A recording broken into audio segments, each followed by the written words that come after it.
అందరికీ నమస్కారం. మా మనవడు సుహాస్, మేమిద్దరం కలిసి శ్రీ ఆదిశంకరాచార్య విరచిత గురుపాదుకా స్తోత్రాన్ని పాడుతున్నాం. ఈ స్తోత్రాన్ని రాగమాలికగా 3 రాగాలలో పాడుతున్నాం.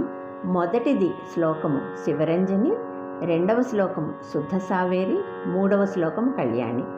అలాగే 4 శివరంజని, 5 శుద్ధ సావేరి, 6 కళ్యాణి, 7 శివరంజని, 8 శుద్ధ సావేరి, 9 కళ్యాణి. ఇలాగా పాడుతున్నాం మేము.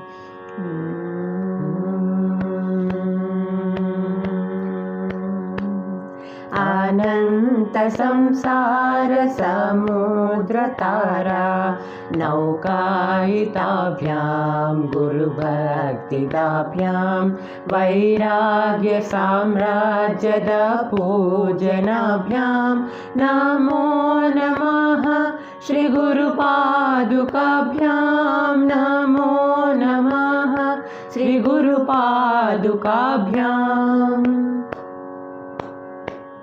कवित्ववारासिनी साकराभ्यां दौर्भाग्यदावां बुधमालिकाभ्यां दूरीकृतानं रविपर्तिताभ्यां नमो नमः श्रीगुरुपादुकाभ्यां नमो नमः श्रीगुरुपादुकाभ्यां नमो नमः श्रीगुरुपादुकाभ्यां.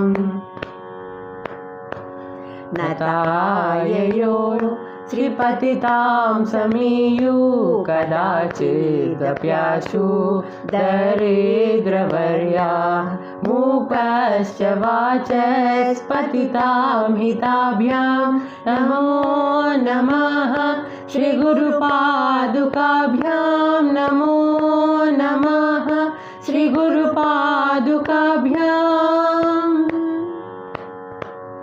नालीकनिकासपदाहृताभ्यां नानाविमोहादिनिवारिकाभ्यां नमर्जनाभीष्टततिप्रदाभ्यां नमो नमः श्रीगुरुपादुकाभ्यां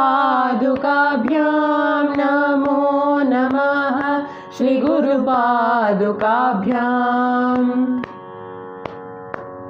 रूपालिमौली व्रजरत्नकान्ति सरिद्विराजन् जशकन्यकाभ्यां नृपत्वदाभ्यां नतलोकपन्ते नमो नमः श्रीगुरुपादुकाभ्यां नमो नमः श्रीगुरुपादुकाभ्यां नमो नमः श्रीगुरुपादुकाभ्यां.